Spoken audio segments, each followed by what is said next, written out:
তো পড়ে দেখি যে বিপ্লবী যুবকেরা চিঠি লিখেছে, কিছু সঙ্গীদের কাছে, কিছু তাদের প্রেমিকার কাছে। সেই চিঠি পড়ে পড়ে আমি অবাক হয়ে গেলাম। তাদের মর্ম কথা হলো, দেশ এখনো স্বাধীন হয়নি, জনগণকে স্বাধীন করার জন্য আমরা আমাদের নশ্বর জীবন উৎসর্গ করলাম, আবার অস্ত্র হাতে তুলে নিলাম। যুদ্ধের ফলে অনেককে সেনাবাহিনী গ্রেফতার করেছে, অনেককে হত্যা করেছে, সৈনিকরাও কয়েকজন শহীদ হয়েছে।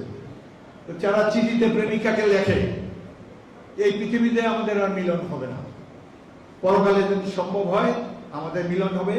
আমরা আমাদের এই নশ্বর জীবন উৎসর্গ করলাম বাংলাদেশের সাধারণ ভুকা ও দরিদ্র মানুষের মুক্তির জন্য।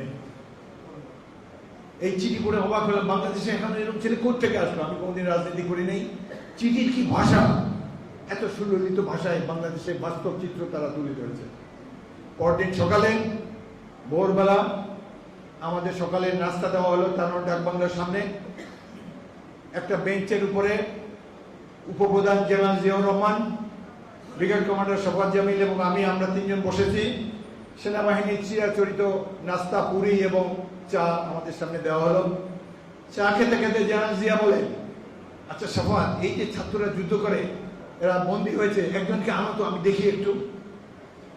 কাছেই যারা বন্দী ছিল ওইখান থেকে নিয়ে এসলো এক যুবককে, হালকা পাতলা, 50 বছর আগের ঘটনা, 52 বছর আগের ঘটনা এখনো মনে আছে।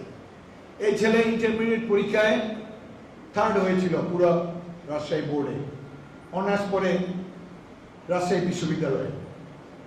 আসলো সামনে, জিয়া সবাইকে আপনি করে বলতেন। বলে, আচ্ছা আপনি কি করেন? বলে, পার্টি করি। তো আপনারা কেন এগুলো করছেন? তখন ছেলেটি মাত্র 3 মিনিট বক্তব্য রাখল, কেন তারা এই সংগ্রাম করছে। তার ভাষা, তার লক্ষ্য এত সাবলীল ভাবে বলল, আমরা মূর্ছা জয় করতেছি। এরকম ছেলে বাংলাদেশে আছে। এবং তার পার্সোনালিটি দেখে জিয়া তাদের বলে, এই গেট এ চেয়ার, গেট এ চেয়ার, তাকে একটা চেয়ার দেওয়া বসার জন্য।